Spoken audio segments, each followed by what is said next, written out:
Tu ne peux pas t'asseoir sur un produit qui guérit et les gens sont en train de mourir sous tes yeux. Mais le bannir ou bien l'exclure carrément du village ou bien le jeter en prison, tout court ne résout pas le problème parce qu'il y a toujours des gens qui sont toujours dans la souffrance. Donc, pour moi, il faut d'abord faire en sorte que ce monsieur-là, le secret qu'il a, ne soit pas pour lui seul, qu'il essaie de le partager avec ceux qui sont toujours dans la souffrance, et ensuite le faire comprendre que vraiment ça a été une attitude égoïste. On ne peut pas accepter ce genre d'attitude-là. Donc c'est une attitude qui est punissable. Et en ce moment, on fait tomber la sanction, quand bien même on a mis la main sur le secret du traitement. Merci. Gloire à Dieu. Madame Sébastien, allez-y. Amen. Je vais les sanctionner. En faisant quoi? La sanction, vraiment. Vous allez le tuer, mettre en prison, le bannir. Vous allez faire quoi? Pendaison, pendre haut et court. Non. Comme Saddam Hussein. Peut-être le mettre en prison. Peut-être, hein? Oui. Non, mais pas les tuer quand même. Peut-être. Je vais le mettre en prison. Vous allez le mettre en prison. Ok. Vous qui êtes au fond là-bas, là, la technique là, prononcez-vous. Si vous êtes le chef de village et un monsieur comme ça a le médicament et le produit, vous allez le faire quoi? Prenez le micro.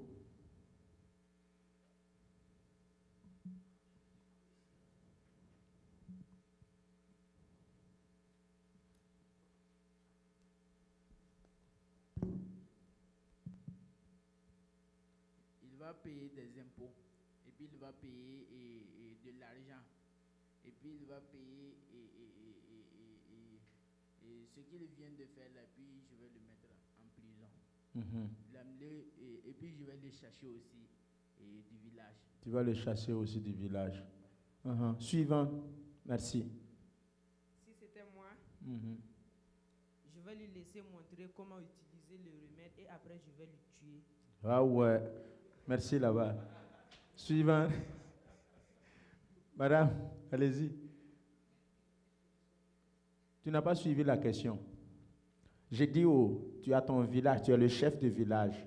Il y a 10 000 habitants dans le village. Le sida, qui est la maladie du siècle, est venu et a attaqué le village. Et les gens meurent. Sur les 10 000, là, le sida a tué jusqu'à 8 000 personnes. Il vous reste 2 000. Et toi qui es chef de village, tu as appris que ce monsieur qui est dans ton village, là, il a le médicament du sida. Mais il a pris ça se soigner lui-même, soigner sa femme et soigner ses 2 enfants et laisser les gens en train de mourir. Et toi, tu es chef là, tu as su ça après. Mais les gens sont déjà morts. Quelle serait ta réaction envers ce monsieur qui avait le médicament du sida, qui pouvait sauver les 8 000 qui sont morts là? Prenez le micro.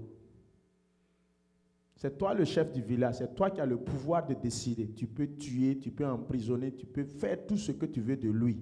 Qu'est-ce que tu allais le faire? Si tu réponds là, c'est toi qui as attrapé. Dans ce sens que, avec le mois de... Est-ce que votre micro est bon? Parce que le volume là, si on est sur les réseaux sociaux, est-ce qu'on vous entend? Parce que on nous a reproché chaque fois qu'on ne nous entend pas, les intervenants, on n'entend pas les micros des intervenants. Alléluia. Vérifiez sur Facebook, est-ce qu'on vous entend? Ok, si j'étais le chef du village, on allait seulement le punir. Il allait recevoir une sanction. Punir, sanction, c'est quoi exactement tu vas le faire? Bon, du moment, oui, même si je suis le chef du village. C'est pas même si, tu es chef du village. Le mettre en prison, par exemple. Et le faire des travaux forcés, par exemple. Comme punition. En fait, faut pas ajouter par exemple. Tu vas faire ou bien tu ne vas pas faire. C'est ce que je vais faire. Ok. Soyez ferme sur vos décisions. Vous êtes le roi, vous êtes le chef du village. Ok. Voilà. Donc tu vas le mettre en prison. Et lui faire faire des travaux forcés. Travaux forcés d'intérêt commun. Oui. Ok. Tanti? Là, tu es assise, là, tu penses que je t'ai oublié. Alléluia. Amen. Voici, moi, premièrement, je vais lui demander la raison pour laquelle il a refusé d'utiliser le remède pour tout le monde, la raison pour laquelle il a refusé de partager. Et quand il va donner sa réponse, je vais lui demander de montrer comment l'utiliser, de montrer le secret, comment utiliser, et après, je vais le mettre en prison pour quelque temps. Pour quelque temps, hein? Ouais. Combien de temps? 1 an, 2 ans, 10 ans, 5 ans. 5 ans. D'accord. Qui n'a pas pu intervenir? Matthieu 12 nous a dit que par les paroles de ma bouche, je serai condamné. Par les paroles de ma bouche, je serai relâché. Est-ce que vous savez que les sanctions dont vous venez de donner là, sanctions que vous venez de donner là, est-ce que vous savez que ça peut revenir sur vous? Pardon? Prenez le micro. On sait, pasteur, parce qu'en réalité, on est en prison quelque part. Nous tous. En tout Pardon? cas, on est en prison à quelque part dans nos vies. Moi, je ne suis pas en prison. Bon, moi, par exemple, je peux dire que puisqu'on n'arrive pas à évangéliser comme Dieu veut, nous-mêmes, on sait qu'on n'est pas... Il y a un problème à quelque part. Quand vous dites qu'on n'arrive pas à évangéliser comme Dieu veut,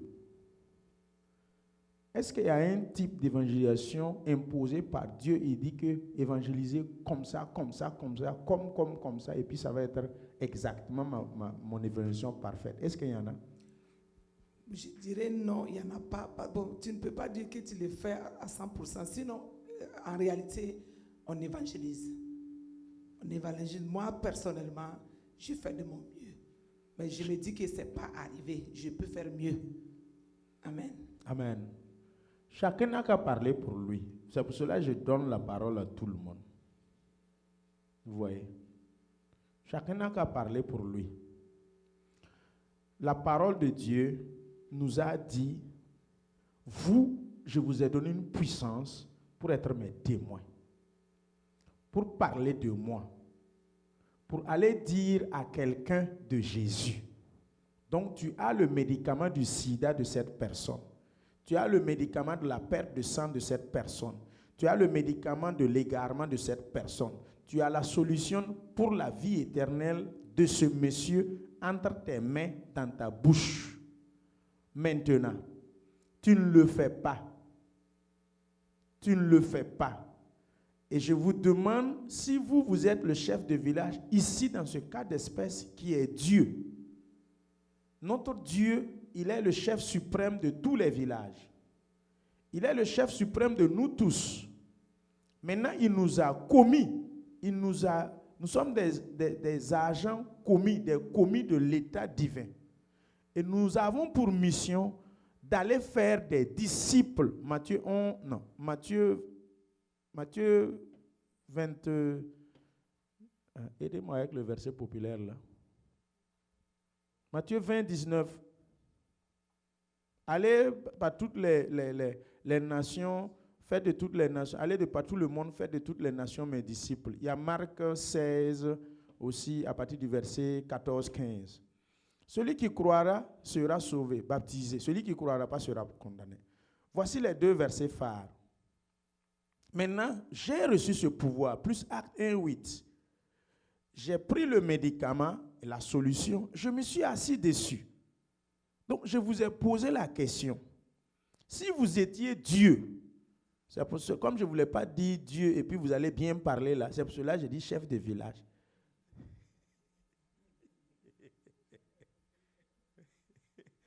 Parce que si j'ai dit, si tu es Dieu, tu vas faire comment là? Vous allez parler gentiment, tout. Si vous étiez le chef de ce village-là, vous allez faire quoi à ce monsieur qui est comme un Akan au milieu de vous? Regarde toute la population qui est décimée à cause de votre Akan. Qu'est-ce que vous allez faire?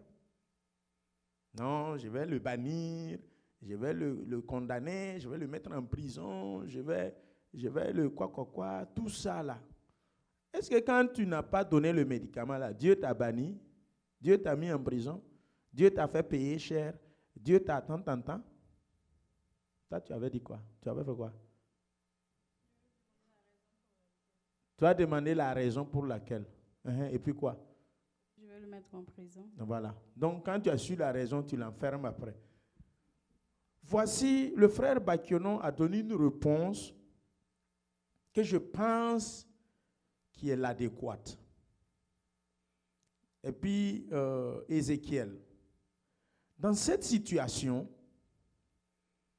frère Bakionon dit que je vais l'appeler. Essayez de connaître le remède. Ou bien on dit la remède.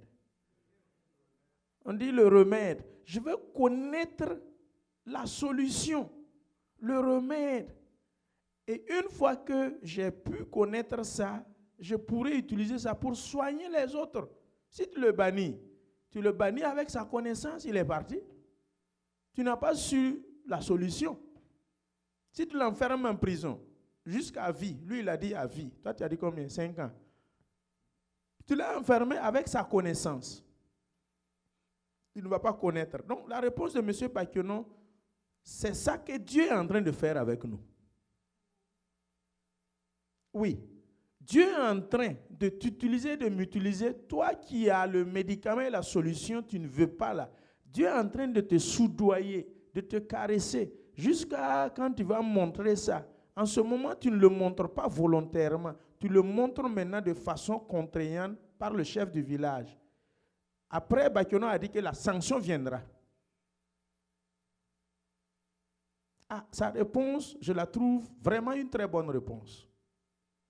Dieu est en train d'attendre son église. Dieu est en train d'attendre ses pasteurs, ses enfants, tous ces commis de Dieu là. Il nous attend que nous puissions nous raviser, nous ressaisir pour pouvoir aller évangéliser. Il passe par des moyens, la parole, les enseignements, les interventions, les exhortations, pour que toi-même tu te lèves et tu te ressaisisses, et puis tu commences à sauver les 2000 qui restent. Mais pour les 8000 qui sont décédés là, Dieu va te donner Kokota, ou bien il ne va pas te donner. Puisque tu as la solution depuis 1900 Abraham, tu as laissé périr 8000. Et maintenant, Dieu, toi qui es le chef de village, à l'image de Dieu, a su que toi tu as la solution. Il t'appelle maintenant. Il te prend en aparté, il a eu la solution pour sauver les 8000. Mais toi, on risque de te sanctionner. Donc, je voulais introduire l'évangélisation comme ça. Pour que chacun se voie. Tu veux, à moins que tu vas quitter le christianisme. À moins que tu vas quitter le christianisme. Si tu es chrétien, né de nouveau, et tu es dans le Seigneur, tu n'as pas le choix de parler de Jésus à quelqu'un. Si tu refuses de faire ça, et puis cette personne meurt, alors que toi, tu pouvais arrêter sa perte de sang, mon ami, tu vas rendre compte. Il n'y a pas d'état d'âme là-dessus. C'est une mission. On n'est pas venu dans le Seigneur pour se faire des biens, pour se faire des voitures, pour se faire des bénédictions. Non. Ça, c'est le plus bas niveau du christianisme. La parole de Dieu les appelle ces choses. Matthieu 6, 23. Ces choses. Donc, il a chosifié la voiture, il a chosifié les maisons, il a chosifié les habits. Et maintenant, il nous dit de chercher premièrement le royaume de Dieu et sa justice. Point. Et maintenant, toutes ces choses nous seront dessus par-dessus. Maintenant, nous, on a renversé. On cherche premièrement ces choses Et maintenant, après, deuxièmement, on cherche le royaume de Dieu et sa justice. Pendant ce temps, il y a des pertes, il y a des destructions, ça décime. Et toi, tu as la clé et tu as la solution. Quelle méchanceté, quel avarisme, quelle dureté. En fait, les ennemis de l'évangélisation, c'est quoi? La peur, les préjugés. Comme tu vois que le monsieur, il est arrivé à un niveau, à un stade profond de son péché. Tu as dit, ah, est-ce que lui là, même si je lui parle, même, est-ce que c'est trop tard, c'est fini pour lui? Est-ce que ça peut encore faire quelque chose? C'est-à-dire, le monsieur est tellement ancré dans ses pratiques que tu l'as déjà préjugé et le condamné. Tu dis, ah, la parole de Dieu, pour eux là, c'est déjà gâté. On ne peut plus rien faire pour eux. Et tu ne parles plus de Jésus à cette personne. Non. Deuxièmement, ce n'est pas toi qui es chargé de transformer le monsieur ou la bonne dame. Non. Tu es trop petit, tu es trop limité. On dit que la parole de Dieu, quand elle est relâchée, vous présentez Christ à quelqu'un, vous êtes en train de parler, c'est une parole qui est esprit et vie, qui sort, qui rentre dans cette personne. Toi, tu n'es rien, tu n'es qu'un moyen, un canal, tu n'es comme un véhicule. Tu es comme un plat qu'on met pour manger. Quand on finit de manger, si on veut, on lave le plat, on range. Si on veut, on ne le lave pas, on le dépose comme ça. Maintenant, par moment, nous nous arrosons cette peur. Et on ne veut pas aller aborder le monsieur. On ne veut pas aller aborder la bonne dame. On se récroqueville. On refuse d'être témoin. Par conséquent, tu deviens un faux témoin. Alors que Exode 20, à partir du verset 1er jusqu'à 17, nous a parlé des 10 commandements, ce que est l'Éternel, le faux témoignage. Puisque le silence peut être coupable. Un silence coupable, ça existe, qui se transforme en même temps en un faux témoignage. Puisque tu peux parler, mais tu ne parles pas. Qu'est-ce qui se passe, mes sœurs, mes frères, spécifiquement ici aux États-Unis?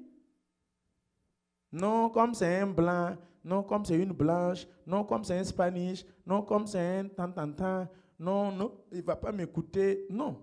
Qui t'a dit qu'il ne va pas t'écouter? C'est toi-même qui t'es déjà limité par ta propre parole. Qui t'a dit qu'il ne va pas t'écouter? Non, je ne pourrai pas le convaincre. Qui t'a dit que c'est toi qui es chargé de le convaincre? Tu ne peux rien convaincre ici. Le jour de la Pentecôte, Acte chapitre 2, la parole de Dieu nous dit que Pierre a prêché. Et ils eurent le cœur vivement touché. Et ils se posaient la question, hommes frères, que ferons-nous? C'est ça. Pierre n'a pas convaincu quelqu'un. C'est l'œuvre du Saint-Esprit qui convainc. Nous lisons la parole de Dieu. Romains 10 à partir du verset 14. Romains chapitre 10 à partir du verset 14.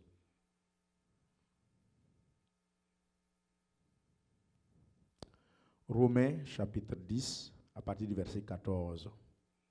Si vous y êtes, lisez.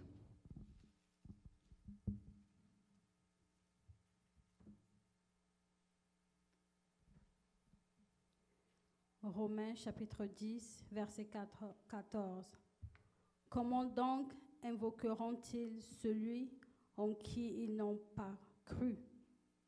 Et comment croiront-ils en celui dont ils n'ont pas entendu parler? Et comment en entendront-ils parler s'il n'y a personne qui prêche? Verset 15. Et comment y aura-t-il des prédicateurs s'ils ne sont pas envoyés? Selon qu'il est écrit qu'ils sont beaux, les pieds de ceux qui annoncent la paix.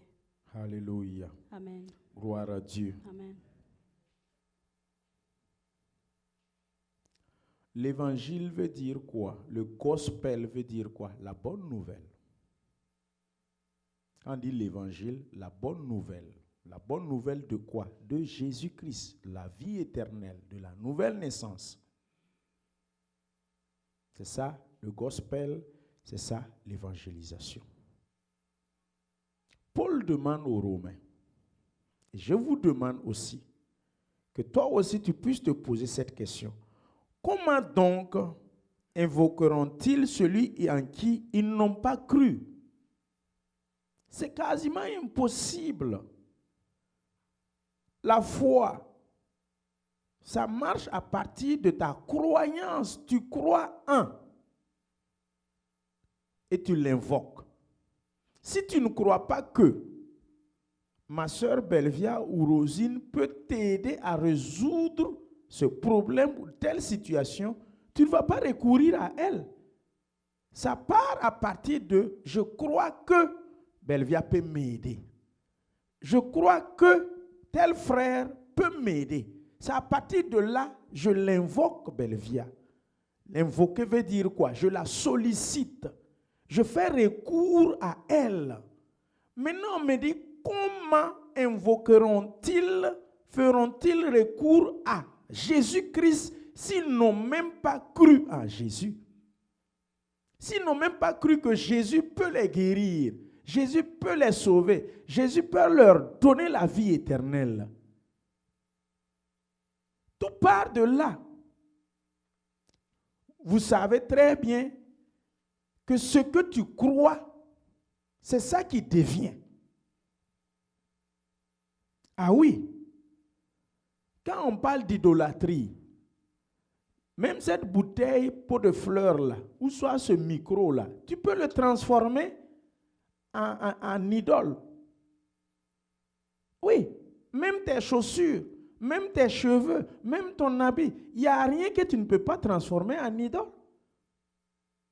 Il suffit que tu prends ce micro, ou tu prends tes chaussures, ou tu prends je ne sais quoi, même un caillou, quel que soit, tu les déposes dans ta maison ou devant ta porte.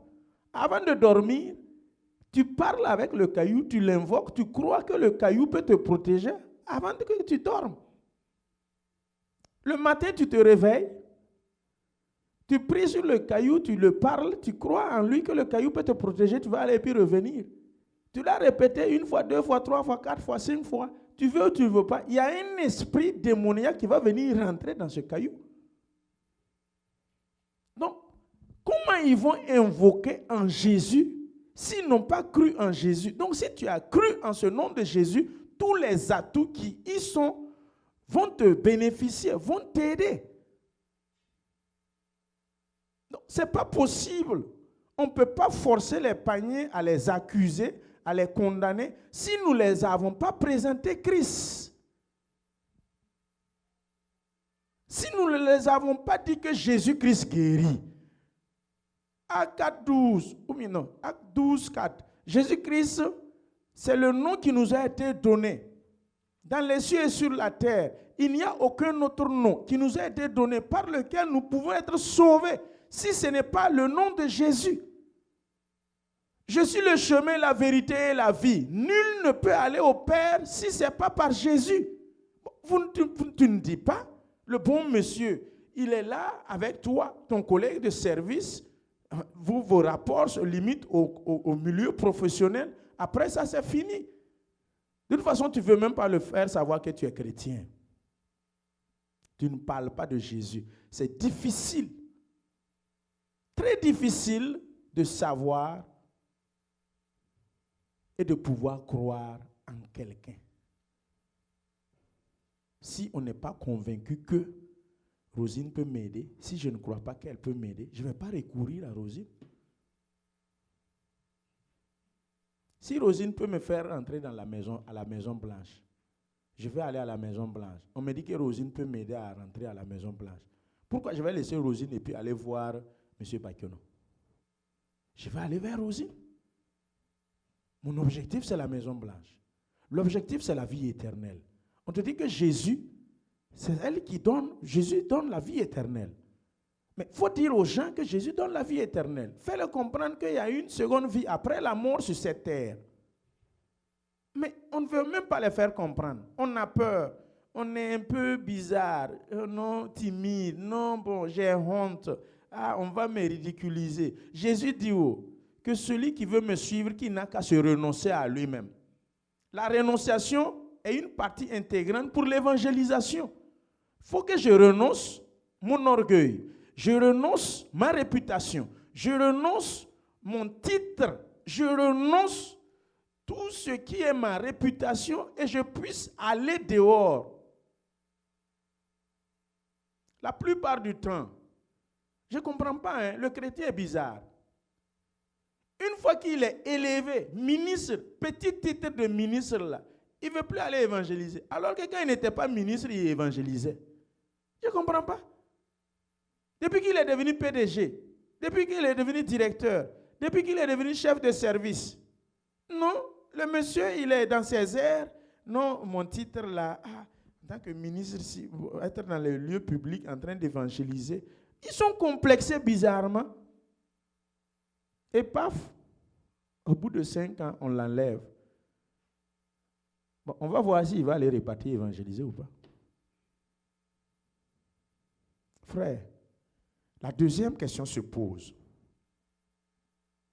Comment croiront-ils en celui dont ils n'ont pas entendu parler? Ça nous concerne. Préparez, c'est Marc 4, non, oui, c'est Marc 5. Marc 5, 12. La femme qui avait perte de sang, là, il y a une phrase là-bas que je voulais qu'on touche.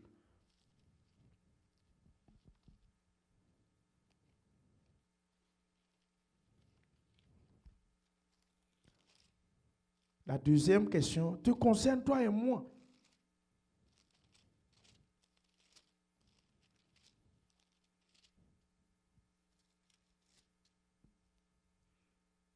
Non, ce n'est pas 12, c'est 25. Attendez.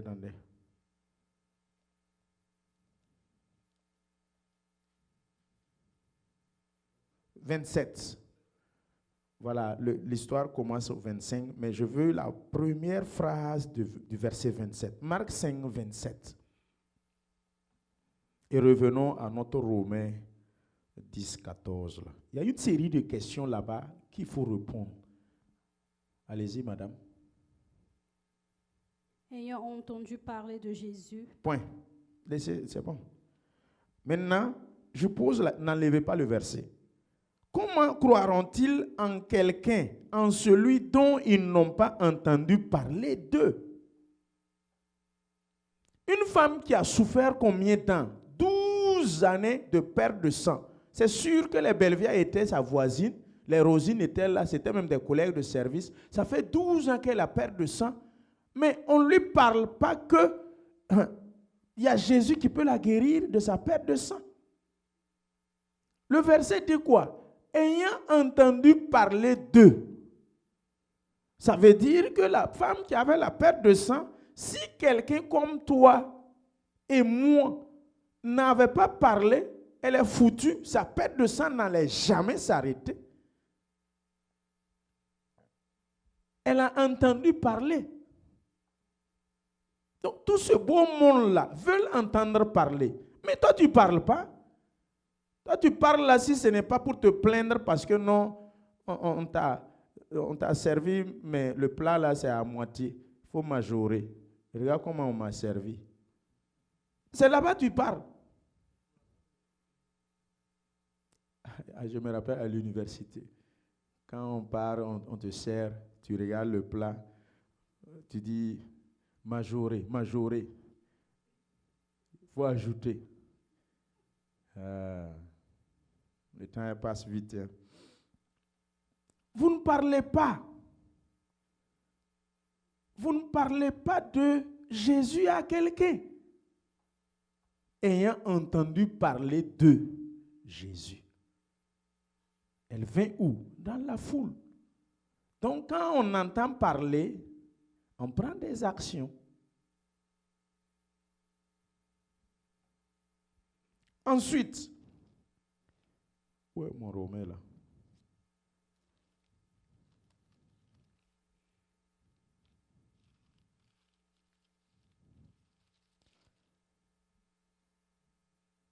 Et comment en entendront-ils parler s'il n'y a personne qui prêche?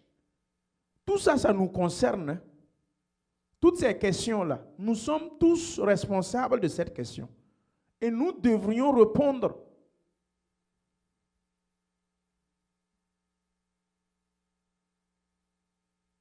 Comment ils vont entendre parler s'il n'y a personne qui prêche? Prêcher, ce n'est pas à l'église seulement.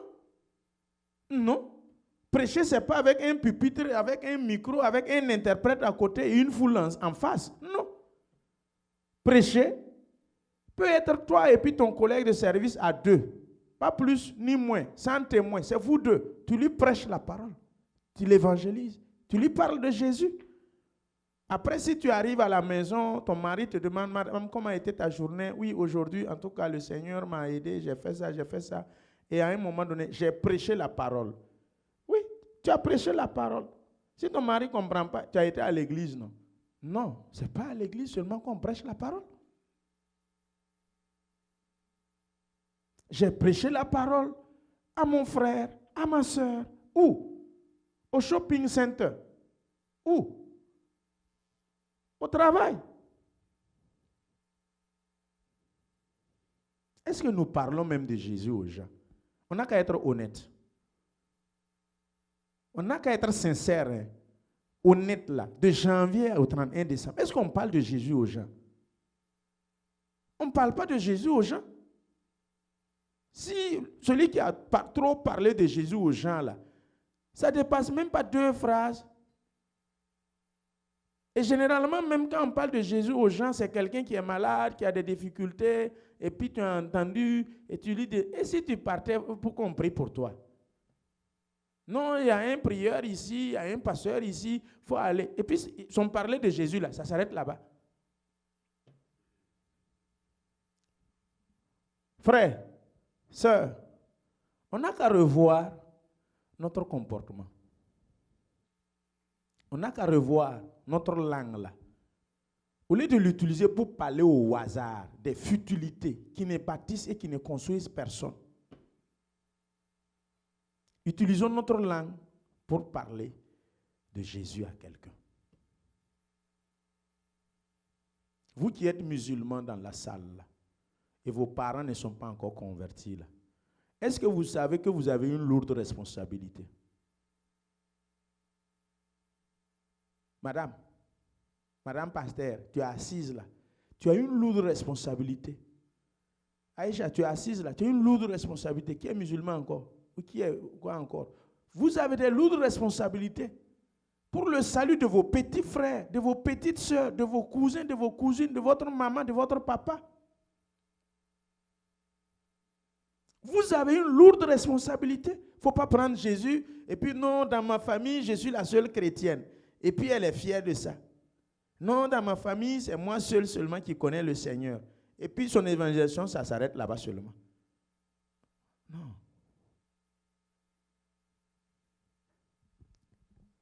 Et comment y aura-t-il des prédicateurs s'ils ne sont pas envoyés? Qui peut dire ici qu'il n'a pas été commissionné? Lève ta main, on va voir. Cette question-là, Jésus a résolu ça depuis dans Matthieu 20, 19. Non. Donnez-moi le verset de la grande commission là. Matthieu 20, 19, 20 à 21, c'est ça?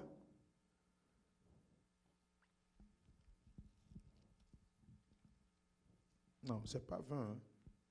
C'est Matthieu. Voilà, Matthieu 28, 19. Matthieu 28, 19. C'est là-bas qui répond à la question de comment y aura-t-il des prédicateurs s'ils ne sont pas envoyés? Nous sommes envoyés. Matthieu 28, 19, 20. Marc 16, 14, 15 nous a envoyés. Il n'y a pas quelqu'un qui peut oser lever le petit doigt, dire qu'il n'a pas été envoyé. Vous regardez que les pasteurs, les diacres, non, les apôtres, les enseignants, les docteurs, non. Vous-même là, vous êtes partie intégrante de l'envoi. La grande commission.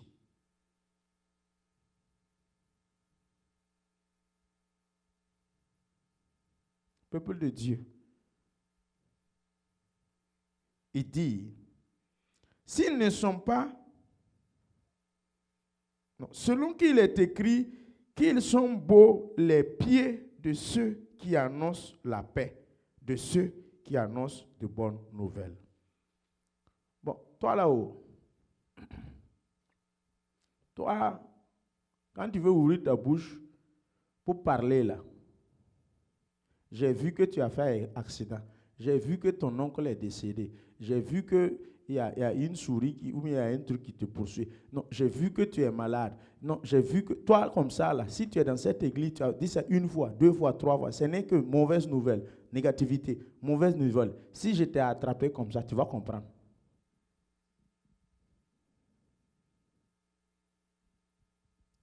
Frère, tes pieds ne seront beaux qu'à partir du moment où tu annonces de bonnes nouvelles. Autrement dit, tes pieds sont sales. Tes pieds sont quoi? Très mauvais, négatifs. Quand tu es en train de venir chez moi, c'est pour venir donner des mauvaises nouvelles. Matthieu 8, 32, non? Mais le verset 30 a fait d'abord un travail. Vous connaîtrez la vérité et la vérité va vous affranchir là. Ceux qui font l'évangélisation, ils disent qu'ils apportent la bonne nouvelle et ils citent aussi Matthieu 8, 32. Vous connaîtrez la vérité et la vérité va vous affranchir. Répondez-moi. C'est de quelle vérité que Jésus-Christ, la parole de Dieu, parle?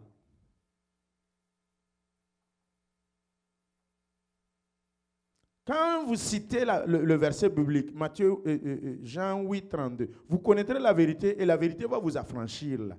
C'est quelle vérité qu'on va connaître et puis ça va nous affranchir? Les faux évangélisateurs, là, les faux évangélistes. Là. Si on veut parler, non, je dis la vérité, mais c'est la vérité, non. Est-ce que c'est une vérité qui est affranchie?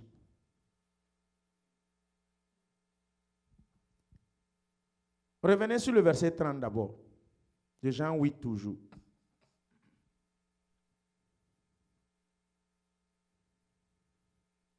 Comme Jésus parlait ainsi, plusieurs crurent en lui. Tout part de là. Tout part du verset 30. Et à partir de là, le verset 32 vient maintenant dire, vous allez connaître, si tu n'as pas entendu parler Jésus et tu ne l'as pas cru, c'est quelle vérité? Et de quelle vérité même il s'agit?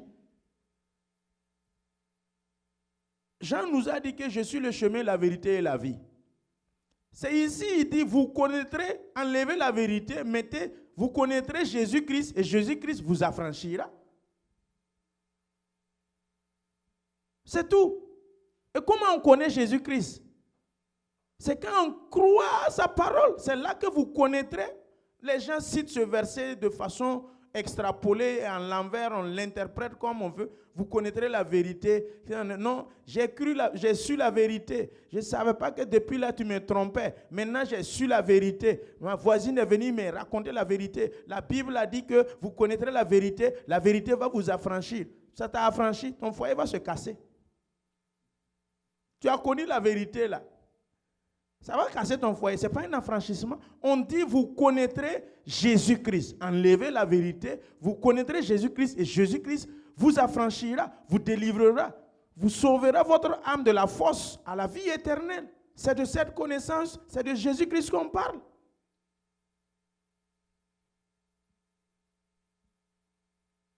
Tu as chaussé tes chaussures, tu es venu chez moi, tu t'assois. Ah, pasteur, je suis venu te voir.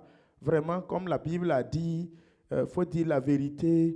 J'ai vu que, en tout cas, votre femme vous trompe. Mais comme vous voyez que vous ne savez pas, je suis venu pour vous informer.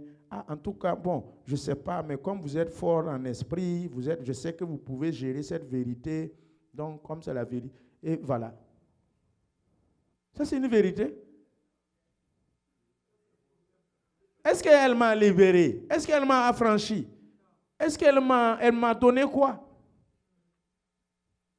Il y a des fausses enseignements dans les églises.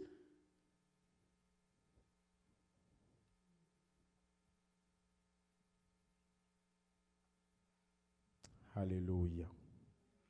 Maintenant, je vais parler du caractère spécifique de l'évangélisation et je vais m'arrêter. Le caractère spécifique de l'évangélisation, ou notamment la spécificité de l'évangélisation. Nous sommes dans Actes chapitre 8, à partir du verset 26 jusqu'à la fin, verset 40. Nous allons lire tout doucement et nous allons voir ici le caractère spécifique, le caractère sacro-saint, le caractère qui touche un groupe ciblé, un personnage ciblé. Ça veut dire, c'est spécifique. Et nous qui sommes chrétiens, nous devrions comprendre que l'évangélisation aussi a son caractère spécifique. Il y a une spécificité dans l'évangélisation. On peut évangéliser tout azimut, mais l'évangélisation qui porte des fruits et des résultats, c'est l'évangélisation spécifique.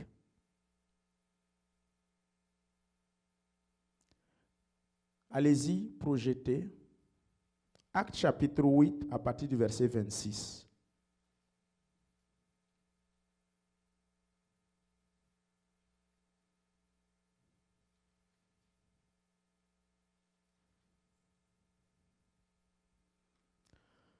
Actes, bon, prenez, lisez.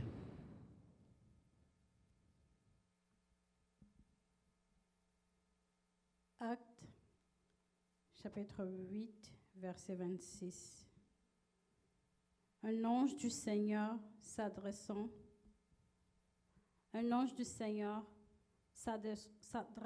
à Philippe lui dit, « Lève-toi et va du côté du midi, sur le chemin qui descend de Jérusalem à Gaza, celui qui est désert. » Arrêtez-vous là, je vais commenter au fur et à mesure pour qu'on gagne en temps. Un ange du Seigneur s'adressant à Philippe, la spécificité de l'évangélisation. Le caractère spécifique. Il y a des moments donnés, on n'évangélise pas tout le monde à tout azimut.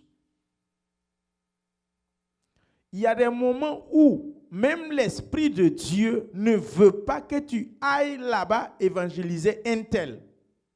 Il y a un verset biblique là dans la parole de Dieu. Je vais faire sortir ça et puis on va lire. Vous pouvez même déjà commencer à chercher. L'Esprit de Dieu a refusé que Paul parte évangéliser, je ne sais pas si c'est en Inde ou bien c'est... Alors, un ange du Seigneur s'adressant à Philippe, regardez les instructions, lui dit, lève-toi. Donc déjà, l'évangélisation est inspirée et commanditée à un temps T, à un temps spécifique T. Va du côté du midi. Donc s'il y a le midi équivaut à quoi? C'est l'est, l'ouest, nord ou sud? Hein? L'école, là, il y a longtemps, on a quitté là-bas. Donc, ça veut dire, pourquoi il n'a pas dit, va du côté du septentrion? Pourquoi il n'a pas dit, va du côté de l'ouest? Va du côté, il dit, va du côté du midi. Précision. Sur le chemin qui descend. Pourquoi pas sur le chemin qui monte à Jérusalem? Puisque je peux monter à Jérusalem, je peux descendre de Jérusalem.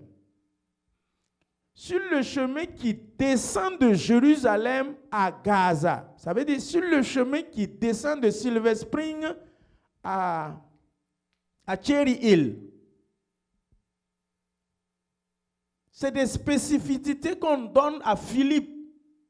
Vous qui évangélisez, le comité d'évangélisation, vous les responsables, vous devriez par moment écouter l'Esprit Saint. À partir du moment où vous avez la responsabilité, on a prié pour vous, vous devrez maintenant être attentif à l'Esprit de Dieu. Vous n'êtes pas responsable de la structure de l'évangélisation pour rien. À un moment donné, le Saint-Esprit va vous indexer spécifiquement quelqu'un. Tu peux être en train de conduire ta voiture, tu as pris cette direction, l'Esprit de Dieu te dit, non, prends l'autre direction. Si vous êtes spirituel et obéissant, vous allez effectivement tourner à gauche, prendre cette direction. Il est en train de t'envoyer pour croiser quelqu'un. Mais comme tu es dur comme bois sec, comme moi aussi ici, on dit prends à gauche, non, tu endurcis ton cœur, tu raidis la nuque et tu fonces toujours. La voix te dit tourne à gauche, surtout si tu as GPS. Il y a des moments, je mets mon GPS, la voix me dit non, ne prends pas ça, tourne ici. Quand effectivement je tourne là-bas, je vois que quand le GPS rourine, ou bien c'est reroute. Voilà, rerouting, ou bien c'est quoi avec vous?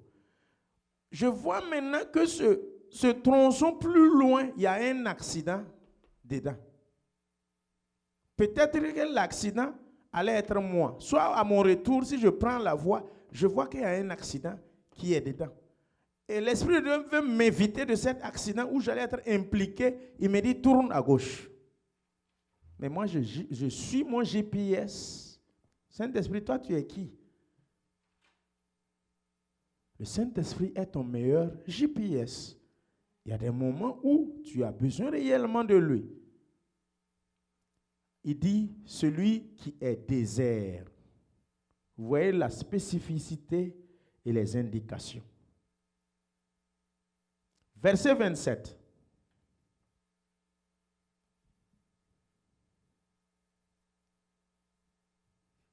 Soyez vivants.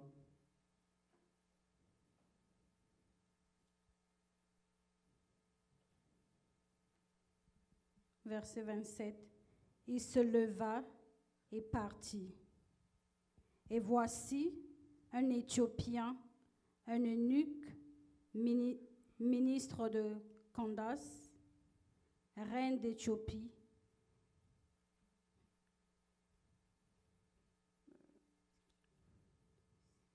Ok. Vous ne voyez pas bien. Je vais vous aider. Il se leva et partit, et voici un Éthiopien. La première phrase d'abord, il se leva et partit. L'obéissance. L'obéissance. C'est une partie intégrante pour faire l'évangélisation spécifique. Il se leva et partit. Et voici un Éthiopien, un eunuque, ministre de Candace, reine d'Éthiopie, et surintendant de tous ses trésors, venu à Jérusalem pour adorer, s'en retournait. Vous avez vu que dans le verset 26, on a dit qu'il descend. Donc ça veut dire, quand on dit descend, ça veut dire qu'il était monté. Il a fini de faire ce qu'il faisait et il retournait. C'est là-bas que vous allez vous rencontrer. Pourquoi il n'a pas dit le chemin qui monte à Jérusalem? Puisque c'est ce matin qu'il est allé. Si c'était le matin quand il partait, le Saint-Esprit allait dire à Philippe, va sur le chemin qui monte à Jérusalem. Tu vas croiser quelqu'un qui monte à Jérusalem pour adorer. Ici, on dit qu'il a fini d'adorer, il est en train de descendre. Il descend de Jérusalem parce qu'il a fini d'adorer. Assis sur son char, et lisait le prophète Ésaïe. L'Esprit dit à Philippe, avance, projetez le verset, s'il vous plaît, 28.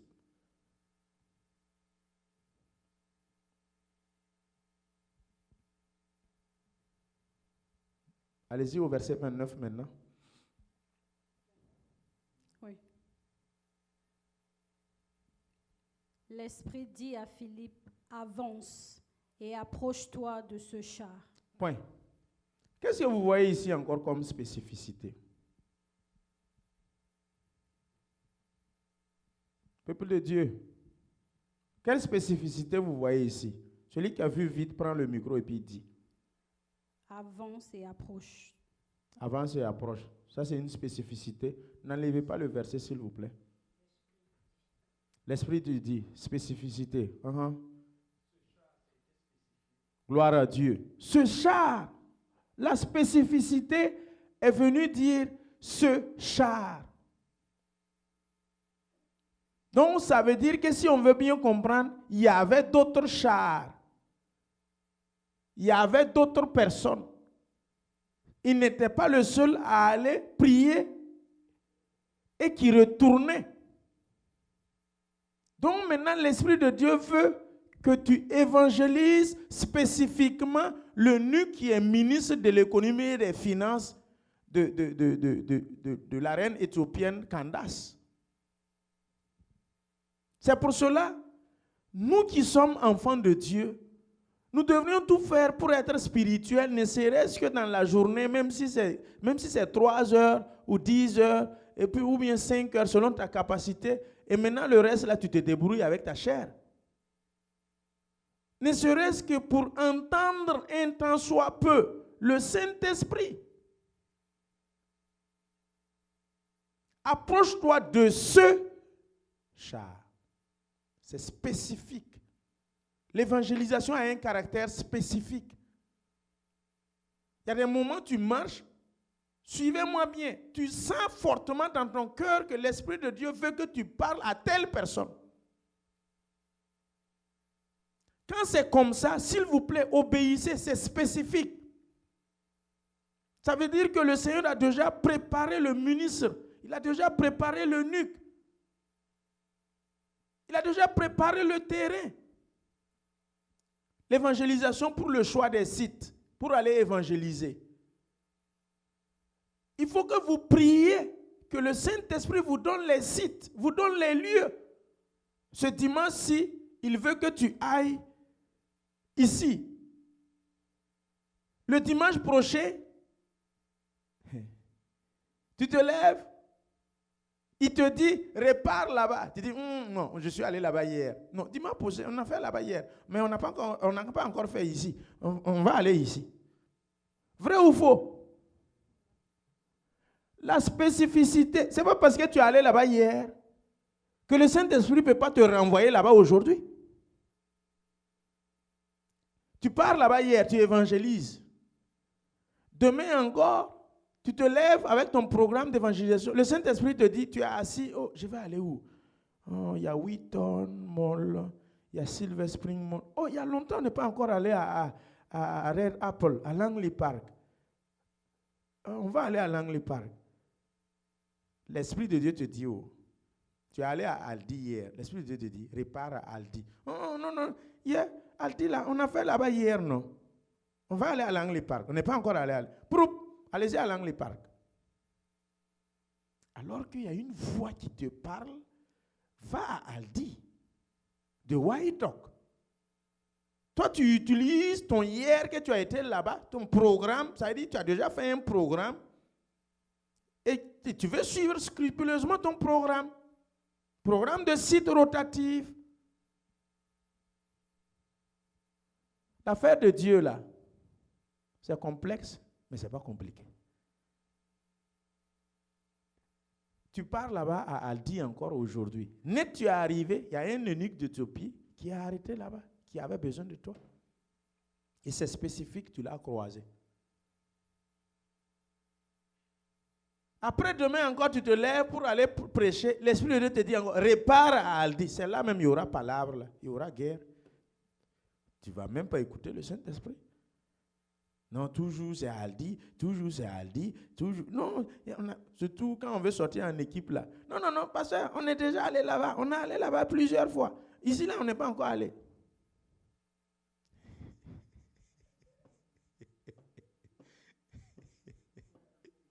Pardon? Red Apple. Alléluia. S'il vous plaît, activez la climatisation. Alléluia. Ce char spécifique. N'oubliez pas ça. L'évangélisation, pour qu'il soit même fructueux, C'est ce qu'on vient de lire là. En réalité, pour qu'il soit fructueux, c'est ce qu'on vient de lire. Ça ne te passe pas ça. Non, Matthieu 28, 19 a dit, allez de par tout le monde entier. Oui, puisqu'il y a ça aussi dans Matthieu. Et l'Esprit de Dieu te parle, va ici, tu dis non, on a dit d'aller dans par le monde entier. Je suis allé là-bas hier, ici je ne suis pas encore allé, je vais aller là-bas. La spécificité dans l'évangélisation, c'est ça qui donne les fruits. C'est ça qui donne les fruits. Quand vous partez pour évangéliser, priez Dieu qu'il vous fasse rencontrer un eunuque éthiopien. Si vous sortez que vous ne rencontrez pas ça, l'évangélisation, c'est bizarre, ça ne donne pas. Ça ne donne pas. L'eunuque éthiopien est partout. Il est partout. Toi aussi, rends-toi partout. Demande à l'Esprit de Dieu de te disposer et de te parler afin que tu puisses rencontrer l'eunuque. Alors, l'Esprit de Dieu dit, verset 30.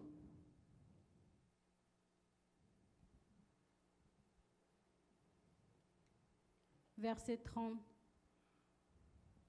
Philippe accourut et entendit l'Éthiopien qui lisait le prophète Ésaïe.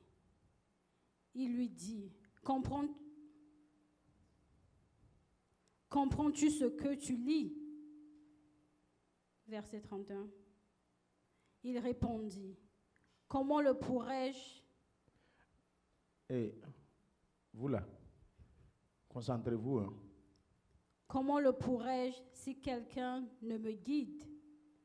Et il invita Philippe à monter et à s'asseoir avec lui. C'est bon. Est-ce que vous pouvez comprendre que l'intellect ne comprend pas la Bible? Quand on dit un ministre, quand on dit un eunuque, il était intendant. Quand on dit intendant, c'est quoi? C'est ministre, c'est des postes comme ministre de l'économie et des finances, c'est comme au niveau des impôts, c'est au niveau de tout ce qui touche les biens. Est-ce qu'un monsieur comme ça peut dire ici, comment le pourrais-je si quelqu'un ne me guide? Donc nous comprenons que ce n'est pas un PhD qui comprend la Bible, qui peut avoir la révélation de la Bible, tu peux avoir le doctorat, tu peux être ministre et répondre comme ce monsieur. Je ne comprends pas. Comment pourrais-je le comprendre? Et il invita Philippe à monter et à s'asseoir avec lui. L'humilité de l'unique est citée ici. Si c'était quelqu'un, laisse-moi, je connais. Oui, je comprends, alors qu'il ne comprend pas. Dans l'église, là, tout le monde connaît, tout le monde est pasteur, alors que tout le monde ne connaît pas et tout le monde n'est pas pasteur. C'est ça, non? À l'église, là, il n'y a pas un fidèle qui n'est pas un pasteur, à travers son comportement.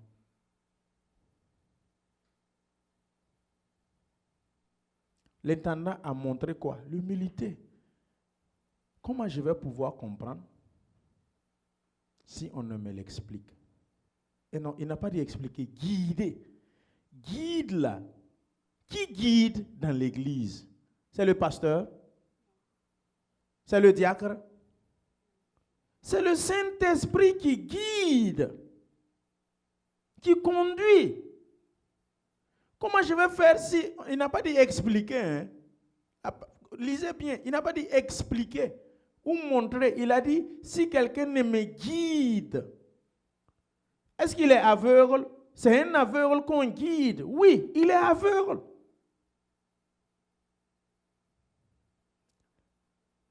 Frère, acceptez comme cet eunuque-là que vous avez besoin d'être guidé par le Saint-Esprit. Parce que vous lisez, mais vous ne comprenez pas. Je suis responsable de l'évangélisation, mais je ne comprends pas. Je suis pasteur de l'église, mais je ne comprends pas. Oh Saint-Esprit, viens me guider dans cette situation. Saint-Esprit, si tu ne me guides, comment je vais m'en sortir?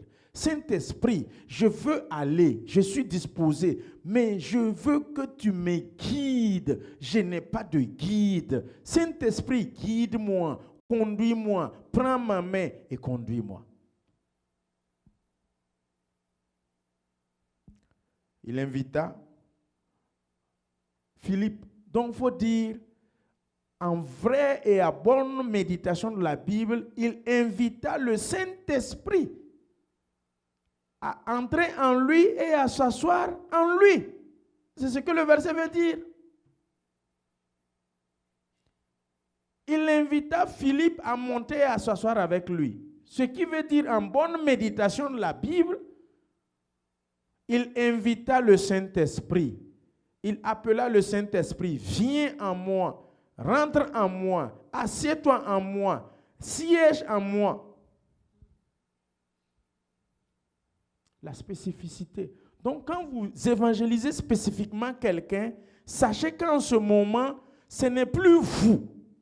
C'est le Saint-Esprit qui entre en cette personne. C'est le Saint-Esprit qui monte en cette personne, qui s'assoit avec cette personne. Verset 32, rapidement. Verset 32. Le passage de l'Écriture qu'il lisait était celui-ci. Il a été mené comme une brebis à la boucherie. C'est Ésaïe combien? Cherchez ce verset-là. Et comme un agneau. Voilà. Ésaïe combien? 53. Est-ce que c'est là-bas? Ça doit pas être Ésaïe. Ok, cherchez, lisez, madame. Et comme un agneau muet devant celui qui le tend, il n'a point ouvert la bouche. C'est cette référence qu'il lisait, mais il ne comprenait pas. C'est qui ici? C'est Jésus-Christ. Une brebis à la boucherie. C'est quelle référence d'Ésaïe?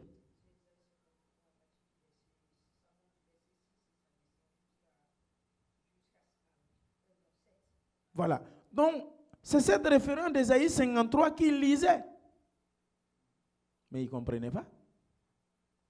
Ésaïe 53 premier. Qui a cru ce qui nous a été annoncé? Qui a reconnu le bras de l'Éternel? Il ne comprenait pas. Verset 32, 33 plutôt.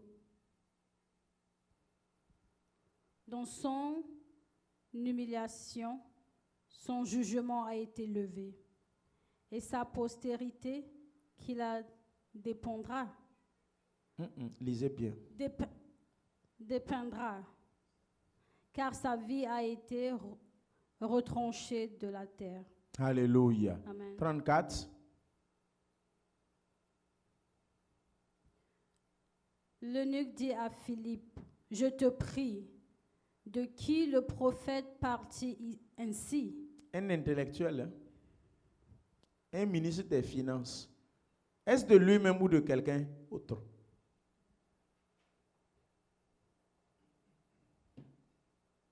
C'est de qui? L'eunuque a posé la question, il a raison, il ne comprend pas. C'est de qui on parle là? Comme une brebis qu'on mène à la boucherie, qu'on veut aller tondre, il n'a pas ouvert sa bouche, muet et tout ça là. C'est de qui même on parle? Ésaïe parle de lui-même ou bien c'est de quelqu'un d'autre? C'est de Jésus-Christ. Mais le ministre ne savait pas. Verset 35. Alors Philippe, ouvrant la bouche et commençant par ce passage, lui annonça la bonne nouvelle de Jésus. L'évangélisation, la spécificité, la dernière phrase. Lui annonça, lui dit, lui prêcha, lui informa, lui communiquant. La femme avait perte de sang. Marc 5, 27. Ayant entendu parler d'eux. Mais pourquoi toi tu ne parles pas? Pourquoi toi tu ne parles pas? J'ai peur, j'ai honte, je suis complexé. Non, je me dis que, je pensais que, je croyais que. Mon frère, pourquoi tu ne parles pas? Verset 36. Comme ils continuaient leur chemin, ils rencontrèrent de l'eau. Et l'eunuque dit, voici de l'eau. Qui est-ce qui empêche que je sois baptisé? Rien. Le baptême d'eau. Il a reçu la bonne nouvelle de Jésus. Tout de suite, il est convaincu par le Saint-Esprit dans son cœur et il est prêt maintenant pour prendre le baptême d'eau. C'est le processus. Parler. Le Saint-Esprit convainc et la personne prend la décision. Les 3 étapes. Parler, le Saint-Esprit convainc, la personne prend la décision. Nous, on ne parle pas et on veut que les gens prennent décision. On veut que le Saint-Esprit convainc. Verset 37. Philippe dit, si tu crois de tout ton cœur, cela est possible. C'est encore quoi? Ici maintenant, c'est Romains 10, 9, 10. Si tu crois de tout ton cœur que Jésus-Christ est le Fils de Dieu, si tu le confesses de ta bouche, tu seras sauvé. Donc, Philippe répète Romains 10, 9, 10 à l'Éthiopien. Si tu crois de ton cœur, cela est possible. C'est la même chose que Jean chapitre 11. Jésus dit aussi à Marthe et à Marie, n'étais-je pas dit que si tu crois, tu verras la gloire de Dieu. Donc la croyance est importante. Croire de son cœur, confesser de sa bouche, et tu es catapulté au salvation. Croire dans le cœur, confession, deuxième étape, la bouche. La bouche doit parler. Et maintenant, tu te catapultes. L'eunuque répondit, je crois que Jésus-Christ est le Fils de Dieu. Point. Il n'y a plus rien. Donc, ça veut dire, sa nouvelle conversion, sa nouvelle naissance est rentrée à partir du moment où il déclara le Romains 19, 10. Je crois que Jésus-Christ est le Fils de Dieu. Il y en a qui ne croient pas que Jésus-Christ est le Fils de Dieu. Verset 38. Il fit arrêter le char. Philippe et l'eunuque descendirent tous deux dans l'eau. Et Philippe baptisa l'eunuque. Alléluia. Amen. Donc le salut est là. Il y en a tellement beaucoup de versets bibliques. Il y a le cas de Zachée, il y a le cas de Jean 4, la femme samaritaine. Venez voir un homme qui m'a raconté tout ce que j'ai fait. Chantez, non? Vous ne connaissez pas ce chant? Vous ne connaissez pas ce chant? Ouais, donc c'est moi le seul vieux chrétien ici ce soir. Venez voir un homme, venez voir un homme, venez voir un homme, venez voir un homme, venez voir un homme, venez voir un homme qui m'a raconté tout ce que j'ai fait.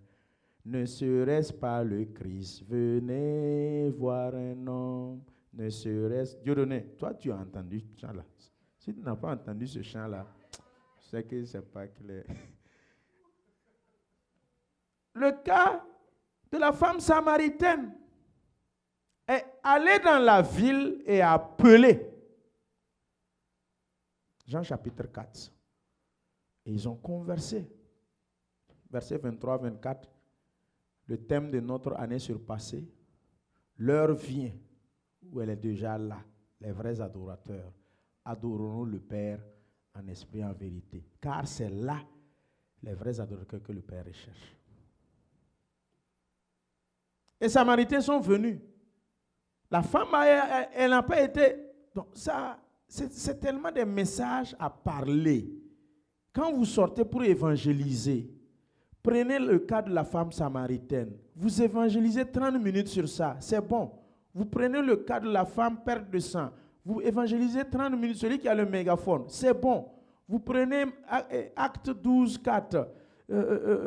Dans les cieux et sur la terre, il n'y a aucun autre nom qui nous a été donné, sinon le nom de Jésus. Vous parlez de ça et vous invitez, vous lancez l'appel. Il y a tellement de cas dans la parole de Dieu. et vous parlez et vous présentez Jésus-Christ.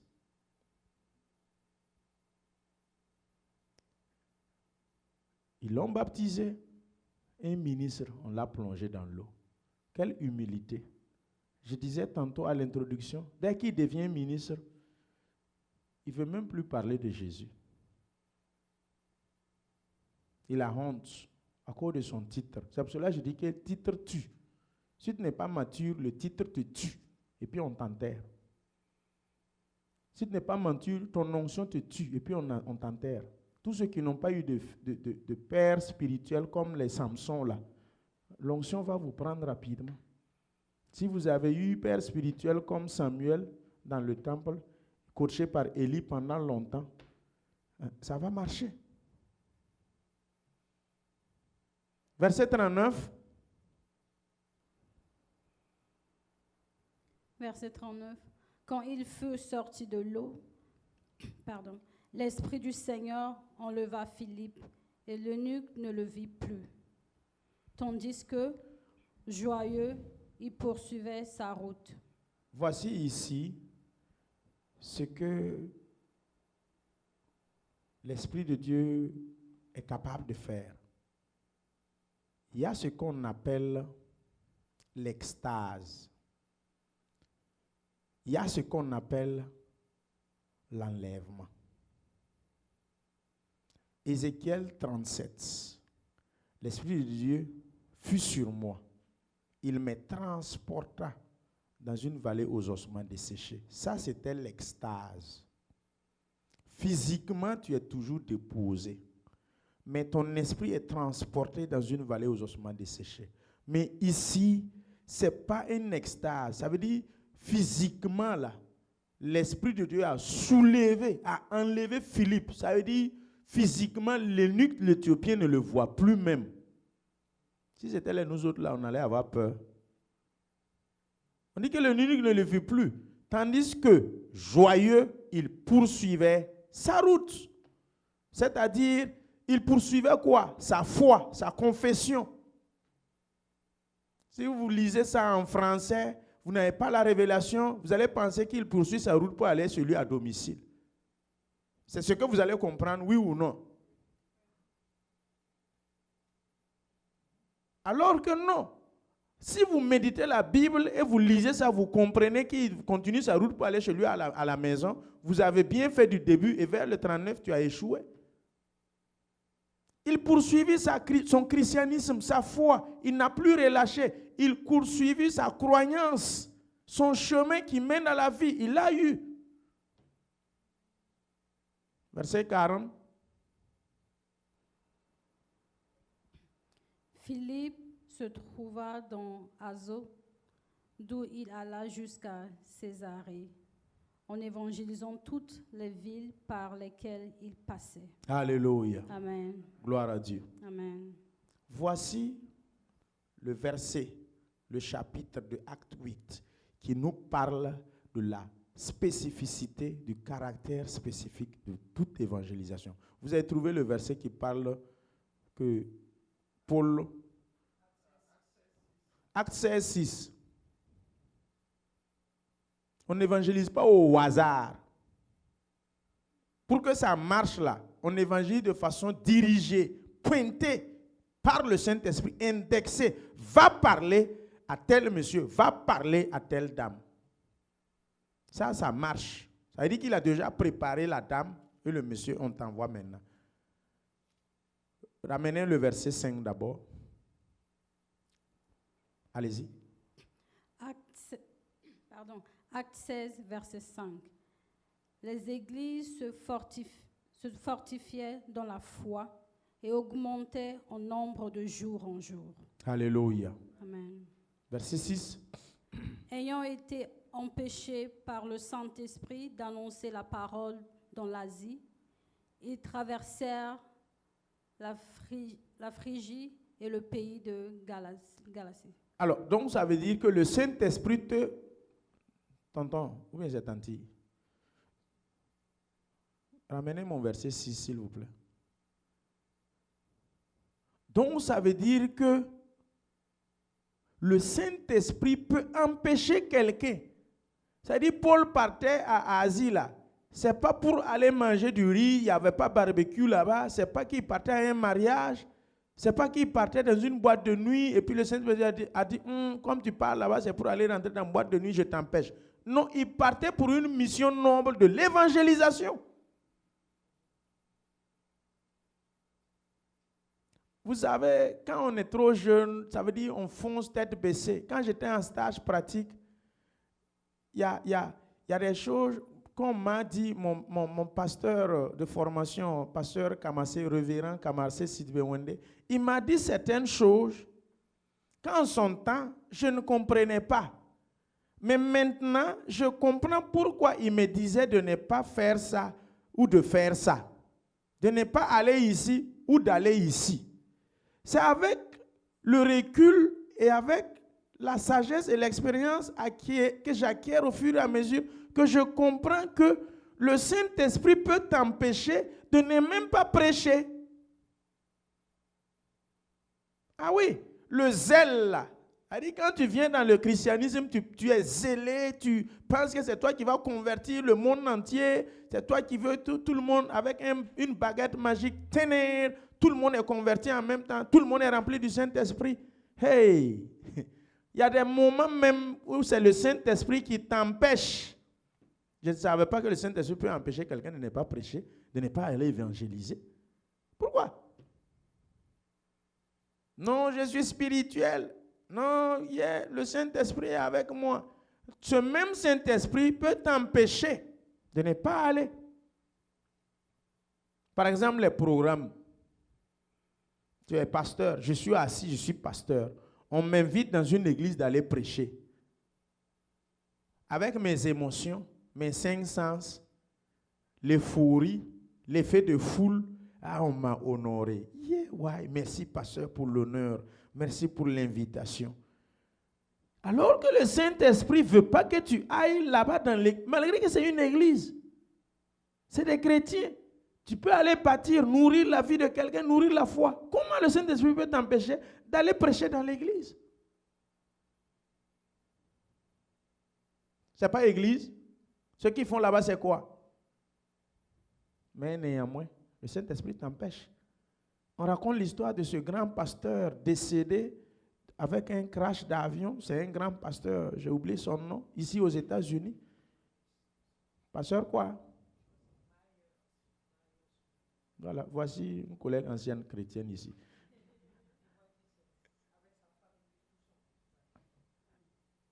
Est-ce que c'est elle? Quand on l'a invité, on dit qu'on va t'amener jet privé pour te prendre. C'est une grande église. Et quand il a donné sa parole, le Saint-Esprit, le lendemain, qu'il a validé et donné son accord de principe, le Saint-Esprit a commencé à lui parler le lendemain. Ne va pas. Il est devenu triste. Il n'est pas content. Il a même partagé ça avec sa femme. Ah, madame, on m'a invité de venir prêcher dans tel état. Mais je ne me sens pas, j'ai une tristesse, je n'ai pas la conviction, le Saint-Esprit ne veut pas que j'aille. Et sa femme l'a dit, si c'est comme ça, appelle, annule tes programmes, excuse-toi. Et il dit, ah bon, comme je suis un homme de parole, j'ai déjà donné ma parole, je les ai déjà dit que je vais venir. Si je rappelle encore pour déprogrammer, qu'est-ce qu'ils vont penser? Ils vont dire que je suis un homme qui ne tient pas parole. Tant, sa femme m'a dit, oh, il ne faut pas aller. Le Saint-Esprit t'a dit de ne pas aller, non? Que oui, mais comme j'ai déjà donné ma parole. Généralement, c'est manque d'expérience. Plus les jours s'approchent, plus la tristesse s'augmente. Plus le Saint-Esprit bloque, plus le Saint-Esprit lui dit, appelle, ne part pas, annule des programmes. Il ne l'a pas fait. Au nom de quoi? De sa témérité. Au nom de quoi? Je tiens parole, je suis un homme de parole. Au nom de quoi? Si je ne pars pas, vous qui êtes des hommes de parole, là, si vous ne faites pas attention, vous allez mourir bêtement. Il faut être flexible. Laisse le Saint-Esprit te manier, manipuler comme il veut.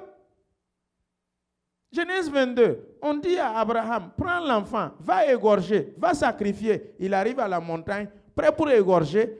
Une voix lui dit, ne touche pas l'enfant. Si ça là c'était les Dieudonné, Seigneur, tu comprends, ça ne va pas. Tu me dis de tuer, je suis prêt pour tuer. Tu me dis de ne pas encore tuer. Seigneur, tu ne sais même pas ce que tu veux. Pourquoi toi-même tu es comme ça?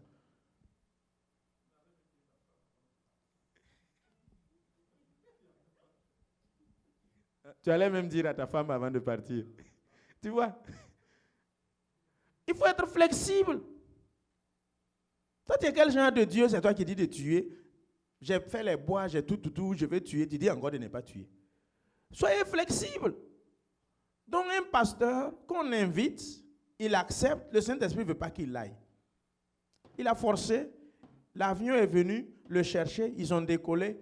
À peine 45 minutes, les informations à la télévision. L'avion qui a décollé de tel état, en direction de tel état, a fait crash en cours de route. Les gens sont venus pour saluer, présenter les condoléances à sa femme. Et les gens pleuraient. Non, il n'y a pas de condoléances à présenter. C'est lui qui a cherché sa propre mort. L'Esprit de Dieu nous a parlé toute une semaine. Je l'ai dit, l'Esprit de Dieu l'a parlé. C'est lui qui a forcé. Donc bon, moi personnellement, la femme dit, je ne vais pas pleurer. Donc on va l'enterrer. Bon, ce qui est sûr, l'Esprit de Dieu nous a convaincus de ne pas aller. C'est lui qui n'a pas écouté. Donc, il y a des endroits aussi, le Saint-Esprit ne veut pas que tu ailles. Vous qui aimez les barbecues, vous aimez les baby showers, vous aimez les dasandara, là où il y a job là, vous ne ratez jamais là, vous n'écoutez jamais le Saint-Esprit. Quand vous vous levez, bien sapé, parfumé, petite invitation, on ne sait pas dire non là. Vous autres comme ça là, changez, hein? Changez. Hein? Tout le monde n'a pas les mêmes grâces. Hein? Moi, j'ai fait ça, j'ai eu la grâce, je ne suis pas mort. Toi, tu n'es pas sûr que si tu vas tout faire aller là, ce n'est pas sûr que ça va marcher pour toi. À la lumière de la parole de Dieu, écoutez, surtout quand il s'agit du Saint-Esprit. Il y a des moments, il te veut, il faut aller parler. Il y a des moments, il dit, il ne faut pas aller parler. Alléluia. Que le Seigneur vous bénisse. Je vous redonne la parole. S'il y a des questions à prendre, prenez-les. On traite spécifiquement sur l'évangélisation. Pour le mois de juin, on a arrêté momentanément, Jean 3, 6, le thème de l'année, la transformation de Simon à Pierre, pour traiter le cas de l'évangélisation et revenir sur notre Simon à Pierre. Soyez bénis, que le Seigneur vous renouvelle. Amen. Merci, pasteur. Soyez bénis, que le Seigneur vous bénisse. Je vais donner la parole à l'Assemblée pour des questions, s'il y a des questions.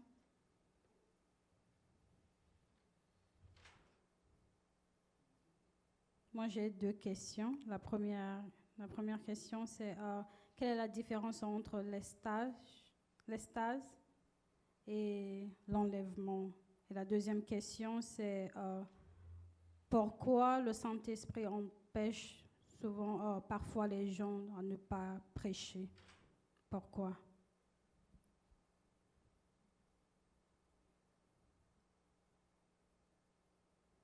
Est-ce qu'il y a des questions en ligne?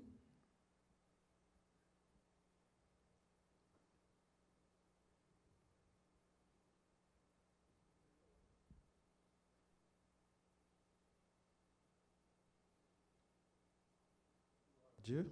Amen. Je voudrais que si le pasteur peut revenir, j'ai trouvé un point qui se ressemblait que je voulais une clarification. Quand vous avez donné, je pense que c'est dans le livre de Actes 8, le verset 31 qui dit que il répondit, comment le pourrais-je si quelqu'un ne me guide? Et cette partie seulement. Et si vous lisez dans le livre de Romains 10, verset 14, je pense que c'est la deuxième partie aussi qui dit que « Et comment croiront-ils en celui dont ils n'ont pas entendu parler ?» Est-ce que ces 2 versets-là riment quelque part? Merci, frère Dieudonné. Question? Le frère Bachena.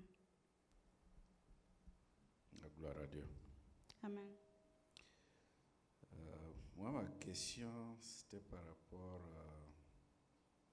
au Romains 10, 14. Est-ce qu'on peut dire que Romains 10, 14, c'est une excuse du Jean 14, 6?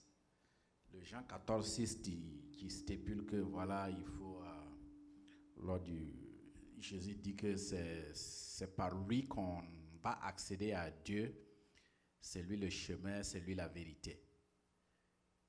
Et il n'y a pas d'autre moyen. Si durant ton vivant, tu n'as pas pu connaître Christ, tu n'as pas pu donner ta vie à Christ, tu ne pourras pas accéder à Dieu en ce moment-là.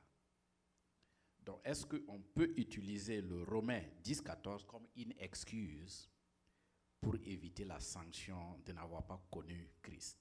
Vous êtes par exemple dans un endroit vraiment reculé du monde, une brousse vraiment inaccessible, où vous n'avez pas eu la possibilité d'entendre la parole de Dieu, les évangélistes n'ont pas pu vous joindre, non pas par votre faute, mais parce que vraiment c'est impossible. Les forêts amazoniennes, par exemple, personne ne peut y accéder. Ces gens-là vont mourir sans connaître Christ. Quel sera leur sort en ce moment-là? Est-ce qu'on peut se baser sur ce Romain-là pour vraiment être épargné de la sanction divine? Merci. Si.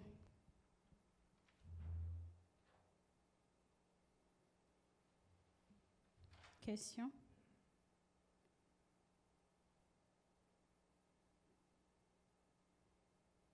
Sœur Rosine? Non. Sœur Aïcha?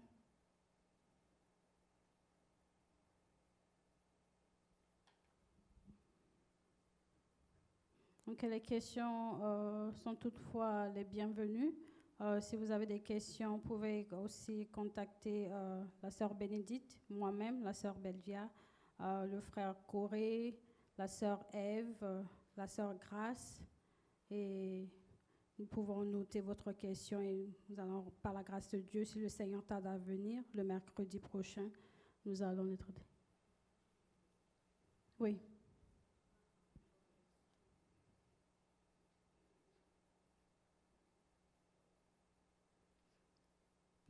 Alléluia. Amen. Moi, ma question, c'est pas concernant l'enseignement de ce soir, mais la parole de Dieu nous parle de le Seigneur fera de nos ennemis notre marchepied. Qu'est-ce que cela veut dire? Qu'est-ce que cela veut dire? Le marchepied. Merci.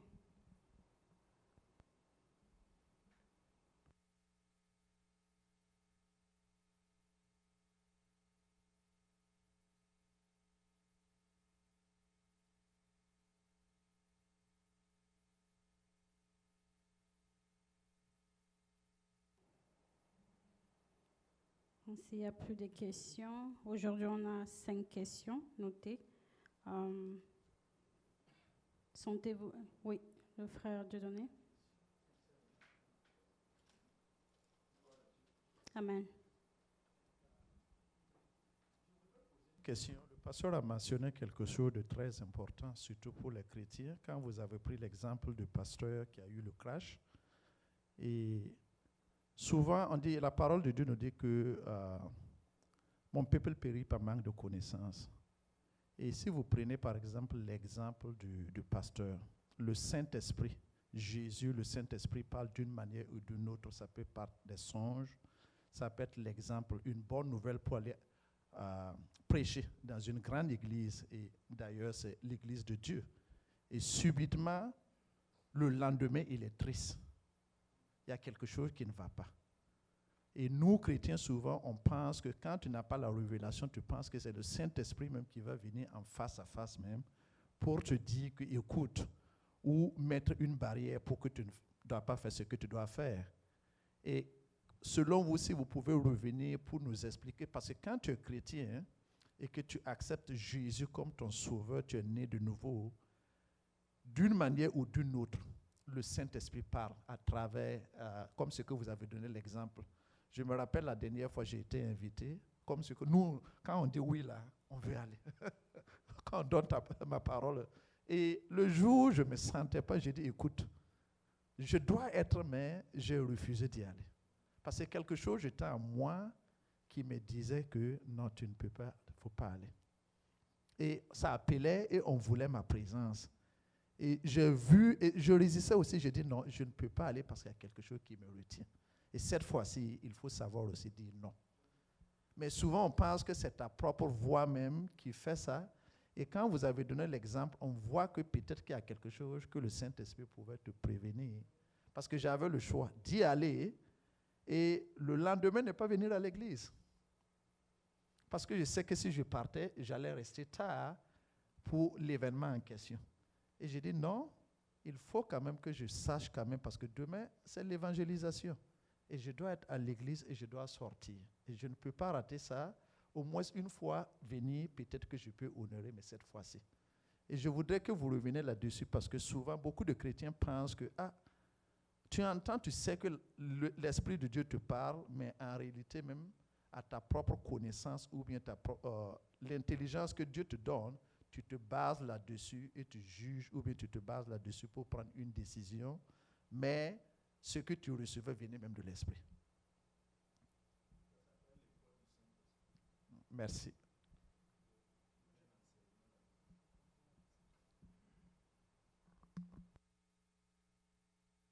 Merci. Non. Ouais. Je demandais si le pasteur pouvait revenir là-dessus pour... Ok. Oui, voilà. On revient sur...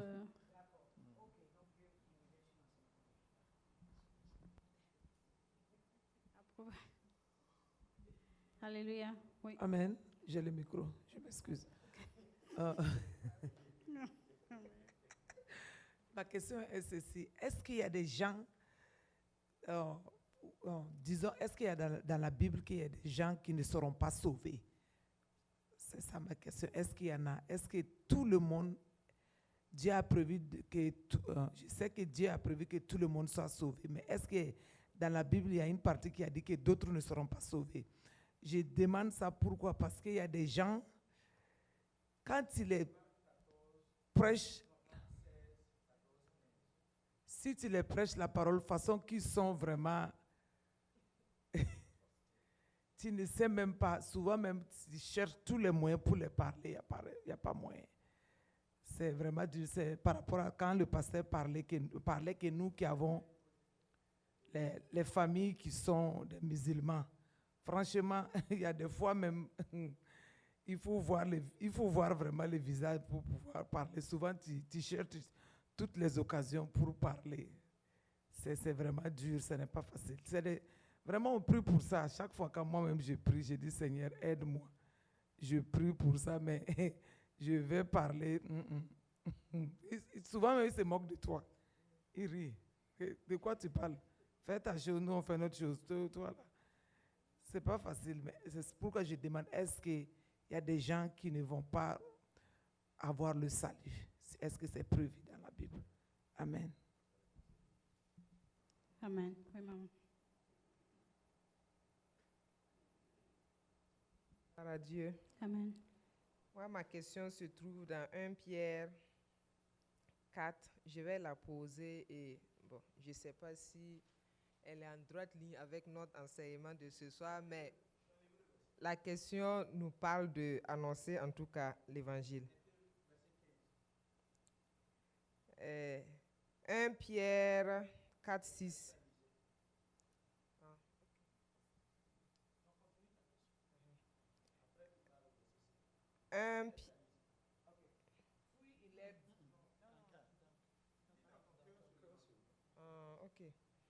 Car l'évangile a été aussi annoncé aux morts, afin que, après avoir été jugés comme les hommes quant à la chair, ils vivent selon Dieu quant à l'esprit.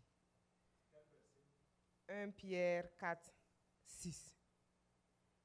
Donc, prêcher aux morts là, bon, vraiment, je ne comprends pas. C'est des personnes qui, dans leur vivant, ont reçu Jésus-Christ et qui sont morts et qui vont hériter, qui vont vivre selon, quant à l'esprit, ou bien, vraiment, ce verset-là, à chaque fois que je médite, vraiment, j'ai des difficultés pour comprendre. Je voulais vous demander de l'aide, un éclaircissement.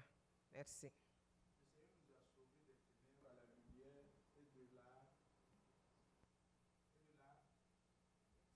la mort à la vie.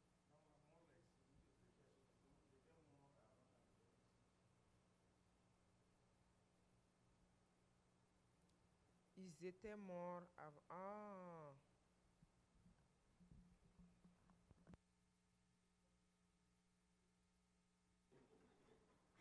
Amen.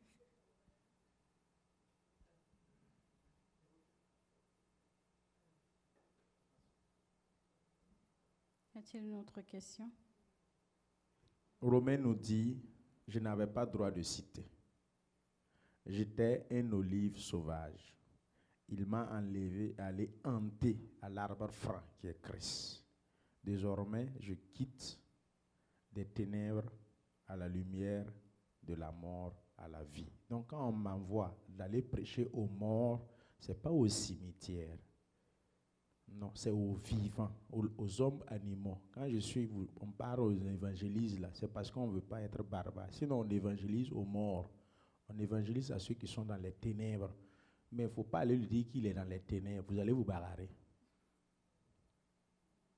Vous voyez? Il ne faut pas aller lui dire que non, tu es mort. Puisque si on passe de la mort à la vie, c'est quelle mort? La mort éternelle à la vie éternelle. C'est bon?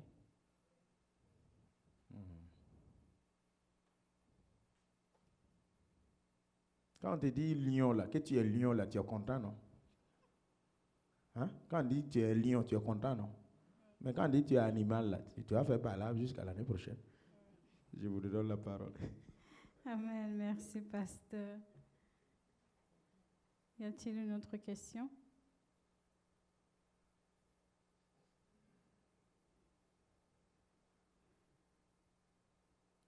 Je crois non. Une question plus tard. Nous sommes presque à la fin de notre l'enseignement biblique de ce soir. Le Seigneur nous a vraiment bénis. Okay. Il y a des questions vite fait que j'ai évacuées. Hein. Voilà. Donc, quand j'ai dit de projeter Marc 16, donc à partir du verset 16, Aïcha, vous avez votre réponse là-bas. Allez par tout le monde entier prêcher la bonne nouvelle, verset 16. Celui qui croira et qui sera baptisé sera sauvé. Mais celui qui ne croira pas sera condamné. Donc il y a des gens qui ne seront pas sauvés. Jean 3, 16. Car Dieu a tant aimé le monde qu'il a donné son Fils unique afin que quiconque croit. Donc ça veut dire que afin que quiconque n'a pas cru ne sera pas sauvé. Donc l'autre contraire du verset. Donc il y en a qui croient, il y en a qui ne croient pas. Donc oui, il y a des gens qui ne seront pas sauvés. Sinon l'enfer même existe, pourquoi? Il y a déjà un nom. L'enfer a un nom, ça existe. Le paradis a un nom, ça existe. Vous ne voulez pas entendre ça? Il y a des gens qui vont aller à l'enfer.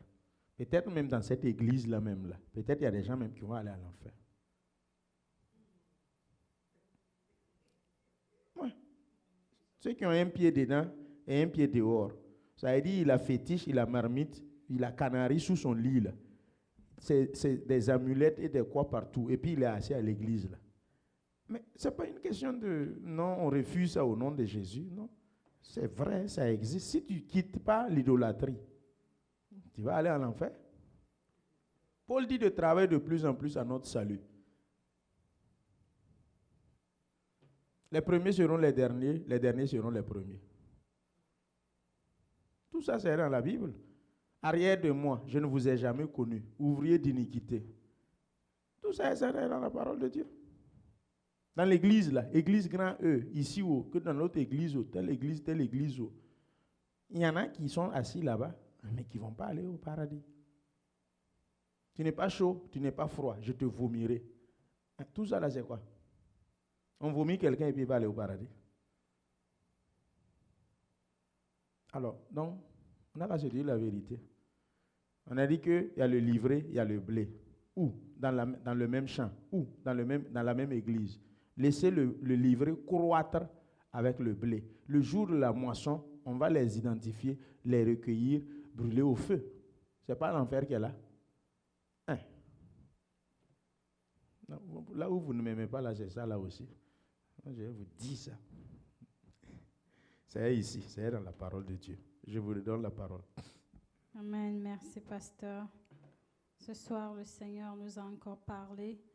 L'Esprit de Dieu nous a encore parlé par son serviteur de nous dire que pour aller évangéliser, nous ne devons pas se lever comme ça pour partir. Nous devons l'écouter et être obéissants et flexibles, de le laisser nous guider là où il veut que nous soyons. Et quand il dit « va », allons. Quand il dit « ne va pas », restons là où il veut qu'on soit. Alléluia. L'enseignement n'est pas encore fini.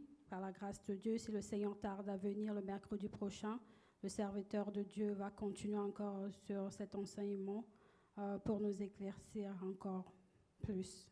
Amen. Alors, je vais demander à la sœur Rosine de prier pour l'homme de Dieu et prier pour nous et que le Seigneur soit au contrôle.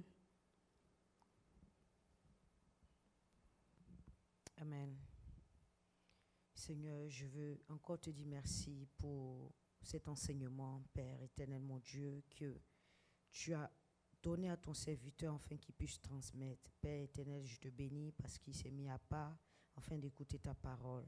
Éternel, mon Dieu, merci de le remplir davantage. Nous prions, Seigneur, qu'il soit toujours à l'écoute de ton Saint-Esprit. Que, Père, ta présence soit complètement effective encore en lui, éternel, mon Dieu. Seigneur éternel, enseigne encore ton serviteur davantage. Tu es le meilleur enseignant, tu es le meilleur conseiller. Tu es celui-là même qui parle, éternel mon Dieu. C'est pour ça que nous te demandons, Seigneur, qu'il aille encore plus à ton école afin de pouvoir transmettre, Seigneur, ta parole avec vérité et puissance, Seigneur éternel mon Dieu. Merci, Seigneur, pour sa vie, pour la vie de son épouse et ses enfants. Nous te bénissons, Seigneur, pour toute sa famille. Souviens-toi de lui dans toutes les entreprises, Seigneur, qu'il veut faire, Papa. Merci de le bénir davantage, Père. Et nous qui avons écouté cette parole, Seigneur, que ce soit dans cette salle ou en ligne, Seigneur éternel, mon Dieu, permets que nous puissions la garder. Nous prions, Seigneur éternel, que tu nous aides à méditer ta parole et à rester dans ta vérité. Au nom de Jésus-Christ de Nazareth. Seigneur, mon Dieu, merci. Merci encore de nous avoir conduits ce soir. Nous te glorifions. Dans le nom de Jésus, nous avons prié. Amen. Amen. Soyez bénis. Je te rappelle, nous serons là par la grâce de Dieu le vendredi pour notre prière de 20h à 22h en présentiel. Et nous serons aussi connectés en ligne sur Facebook de 20h à 22h. Alléluia. Amen. Pasteur. Alléluia. Chrétiens, chrétiennes de cette église, pour que le chef du village ne nous sanctionne pas là, c'est pour cela que l'église a ce programme annuel, au moins une fois par an, le mois de juin. Tout le monde là, si ce n'est pas les enfants, c'est senior ou bien c'est quoi? Junior. Les enfants juniors qui ne sortent pas là. C'est-à-dire toute l'église, sans exception, on fait des groupes de 5, 10, des groupes de combien, on sort, on évangélise. Pour que Romains 10, 14, 15, 16 là, ne condamne personne. On fait tout dans cette église pour que quand on prend les écritures là, un jour quand je vais m'arrêter devant le Seigneur, viens rendre compte que je puisse au moins à 99% dire à Dieu ce qui est ici là, je les ai montrés. Parce que moi, on va me demander compte. Vous pensez, quand vous pensez, je suis dur là, c'est parce que je sais qu'un jour, je vais aller rendre compte. Galates 6, ça dit clairement, je suis le gardien de vos âmes et je dois aller rendre compte de ce que j'en ai fait. Donc, la Bible là, je vais aussi tout faire par l'aide du Saint-Esprit pour qu'un jour, quelqu'un ne parte pas dans cette assemblée devant Dieu dire que le pasteur Asa n'a pas dit. Quand tu vas dire ça net, pasteur Asa vient. Je dis, c'était un mercredi soir, je me rappelle ce jour-là, c'était Belvia qui était à la modération. Il y avait Bakionon à l'angle ici. Seigneur, il faut faire sortir la vidéo, on va voir le thème là. Et puis tu es calé. Puisqu'on a dit que le pauvre Lazare va se lever et puis juger et reprendre les pauvres. Tous les pauvres qui vont aller s'arrêter devant Dieu disent que c'est à cause de la pauvreté que je n'ai pas pu te suivre là. On va dire, où est le pauvre Lazare? Lazare, viens ici. Le pauvre Lazare va venir dire, tu mens. Moi-même, j'étais pauvre, mais j'ai pu suivre Dieu. C'est ça, non? Donc, il n'y aura pas de raison. Quand tu pars aussi dire, oh, c'est à cause de l'argent, la richesse, oh Dieu, toi aussi, tu as exagéré. Regarde comment tu m'avais béni. Bon, on va dire Salomon, viens. Salomon, où est Salomon? On dit qu'il est dans la cuisine. Salomon, tu fais quoi là? Viens, viens. Salomon sort. Reprends ta parole. Non, Dieu, tu m'avais béni. Quand tu regardes Salomon, tu vois que tu n'avais même pas la bénédiction de... Donc, il n'y a aucune raison que tu vas aller avancer devant Dieu et puis te justifier. Il y aura toujours quelqu'un au paradis qui va sortir pour lever une injection. Il va faire une objection contre ta parole, contre ta justificatif. Donc, moi aussi, Romains 10, 14, 15, 16, là, toutes ces questions que tu as posées là-bas, là, le programme de juin fait que si ce n'est pas toi qui as décidé volontairement, tu ne vas pas faire là. Tu as le médicament du sida, tu ne veux pas soigner le village là. Haya, si on t'a sanctionné, ça te regarde. Évangéliser là, ce n'est pas une option. Si tu es chrétien, c'est obligé. Tu dois parler de Jésus à quelqu'un. Point. Si tu ne veux pas là, il faut remettre le christianisme là-bas et puis tu repars. Tu ne peux pas venir t'asseoir dans le christianisme, dans le Seigneur. C'est universel. Tous les chrétiens du monde que je parle. Si tu ne veux pas parler de Jésus à quelqu'un, il faut remettre Jésus là à ton pasteur et puis tu repars. Jésus là, ce n'est pas pour toi seul. Jésus, tu l'as reçu. Sauvé pour sauver. Transformé pour transformer. Point. C'est ça le christianisme. Faites des disciples. Faites tout pour dépeupler le royaume de Satan et remplir le royaume de Dieu. Point. C'est le business de Dieu comme ça. Ce qu'il veut et il attend de nous. Que nous puissions faire du marketing, faire tout pour dépeupler, avoir des clients pour lui dans son royaume, dépeupler le royaume de Satan. C'est le plus grand miracle de toute la Bible là. C'est quand tu arrives qu'une âme soit sauvée. Point. C'est le plus grand miracle. C'est ce que Jean-Baptiste passait tout son temps à faire. C'est pour cela qu'on dit que c'est lui qui est le plus grand de tout homme qui est né de femme et d'homme. C'est pourquoi? Parce que Jean-Baptiste passait tout son temps à sauver des âmes. Sauver des âmes, sauver des âmes, sauver des âmes. C'est ça qu'il a fait. Il a fait exécuter tout le plus grand miracle du monde entier de la Bible. C'est tout. Si tu veux faire le plus grand miracle, il faut seulement sauver la vie, sauver une âme. Point. Je vous redonne la parole. Amen. Merci, pasteur. Nous sommes à la fin de notre enseignement de ce soir. Que le Seigneur vraiment, l'Esprit de Dieu nous aide vraiment à l'écouter, à nous laisser guider par lui. Car c'est lui seul qui sait ce qu'il veut qu'on fasse pour lui. Amen. Et vraiment que le Seigneur nous bénisse et rentrons dans la paix du Seigneur. Acclamons pour le Seigneur.